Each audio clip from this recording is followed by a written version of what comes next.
అనిపించింది sir? Elevations బాగున్నాయనా? Okay సరే, ఎలా అనిపించింది సార్?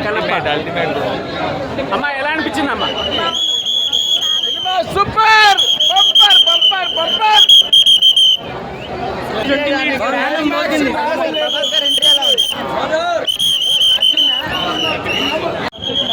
బ్రో ఎలా అనిపించింది? ప్రభాస్ కోసం రావడమే సినిమా. ఎలా అనిపించింది అన్న? మైండ్ బ్లోయింగ్ అన్న. అమ్మా ఎలా అనిపించింది అమ్మా? సరే ఎలా అనిపించింది సార్?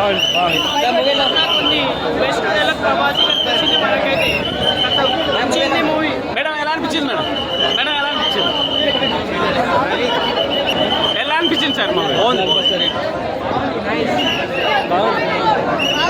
ఎలా అనిపించిందమ్మా?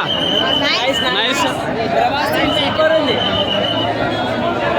అనిపించింది సార్. సినిమా చూసి ధన్యమైపోయింది. చాలా బాగుంది సినిమా.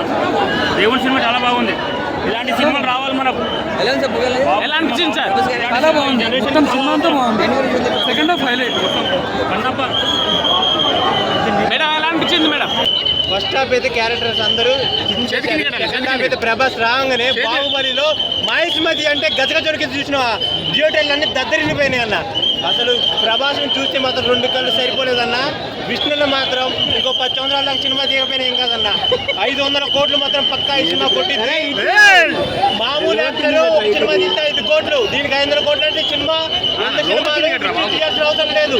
10 సంవత్సరాల తర్వాత మళ్ళీ ఒకసారి ప్రభాస్ తోటి విలన్గా చేస్తే మళ్ళీ ఒక 500 కోట్లు కొడతాడు. మోహన్ బాబు వాళ్ళకు చాలా బాగా అనిపించేస్తుంది. మంచి మోహన్ బాబు మంచి హిట్ కొట్టాడు. విష్ణు బాబు మంచి హిట్ కొట్టాడు. భక్తి అంటే దేవుడు అంటే చిరాకు పరాకు అలాంటి వ్యక్తి అసలు మళ్ళీ దేవుని అంత అతి ప్రేమ ఎందుకు చూపిస్తాడు అనేది సినిమాలో